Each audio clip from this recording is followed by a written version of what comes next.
ایران نے اپنی سب سے خطرناک میزائل خیبر شکن حماس، حزب اللہ اور اپنے دیگر جنگجوؤں کو ٹرانسپورٹ کر دی ہے۔ اور اہم بات یہ ہے کہ ایران نے اپنی جو اسلحے کی فیکٹریز ہیں ان کو سیریا کے اندر دوبارہ ایکٹیویٹ کیا ہے، جبکہ ان کی لوکیشن تبدیل کر دی گئی ہے۔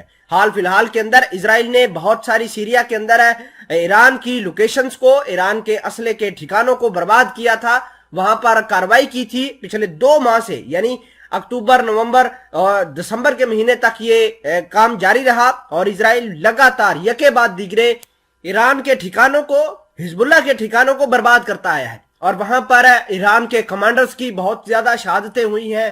اگر ہم حزب اللہ کے جنگجوؤں کی بات کریں تو وہ بھی بہت تعداد میں جاں بحق ہوئے ہیں اسرائیلی کارروائیوں کے نتیجے میں۔ لیکن یہ جو خبر آئی ہے کہ ایران نے خیبر شکن میزائلیں جو ہیں وہ اپنے جنگجوؤں کو دے دی ہے، یہ اسرائیل کی نیندیں حرام کرنے والی خبر ہے۔ اور آپ کو یہ بھی بتا دیں کہ اس میزائل کی جو رینج ہے وہ تقریباً 1000 سے لے کر 1500 کلومیٹر تک بتائی جاتی ہے۔ اگر ایران سیریا کے اندر بیٹھ کر بھی اس کو لانچ کرے تو اسرائیل کے شہروں کو آسانی سے ٹارگٹ کر سکتی ہے۔ اب سوال یہ پیدا ہوتا ہے کہ ایران نے یہ خیبر شکن میزائل اپنے جنگجوؤں کو کیوں فراہم کی ہے؟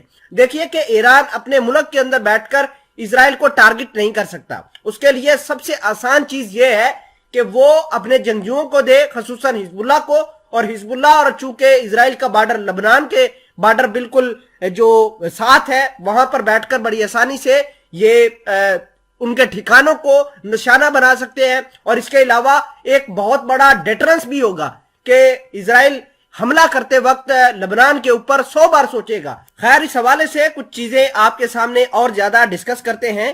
چھوٹی سی گزارش ہے کہ آپ ہمارا یوٹیوب چینل حسنات ٹی وی کو سبسکرائب کر کے پاس موجود گھنٹی کے نشان کو دبا لیں تاکہ لیٹسٹ نیوز آپ تک بر وقت پہنچتی رہے۔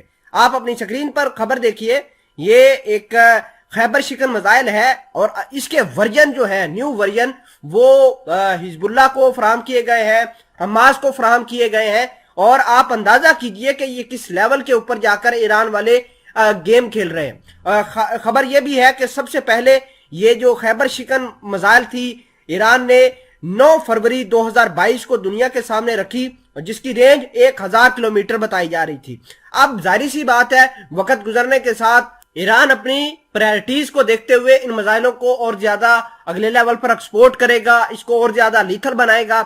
تو ناظرین گرامی، آلریڈی موساد کے چیف نے یہ اعلان کیا ہوا ہے کہ ایران نہ صرف اسرائیل کو برباد کر دے گا بلکہ یہ جو دیگر گلف کنٹریز ہے یہ ان کو بھی مار گرائے گا، ان کے شہروں کو بھی یہ میزائلوں سے حملے کرے گا۔ اور ایران نے جو ہتھیاروں کی ایکسپورٹ کرنا شروع کی ہے، یہ پورے مڈل ایسٹ کا جو امن ہے یا بیلنس ہے وہ ایران کے طرف مولڈ کر دے گا۔ اس حوالے سے نیتن یاہو نے جو گورنمنٹ بنائی ہے اس میں سارے کے سارے فار رائٹ پولیٹیکل پارٹی سے تعلق رکھتے ہیں، یعنی یہ وہ لوگ ہیں جو بالکل ایکسٹریمسٹ ہیں، اسلام کو پسند نہیں کرتے، مسلمانوں کو پسند نہیں کرتے، ان کا کلا کرنا چاہتے ہیں۔ تو یہ ایک معاملات ہیں جو آنے والے دنوں کے اندر اور زیادہ ابھر کے نظر آئیں گے، اور نیتن یاہو اور ایران کے درمیان کھل کر لڑائی ہو سکتی ہے۔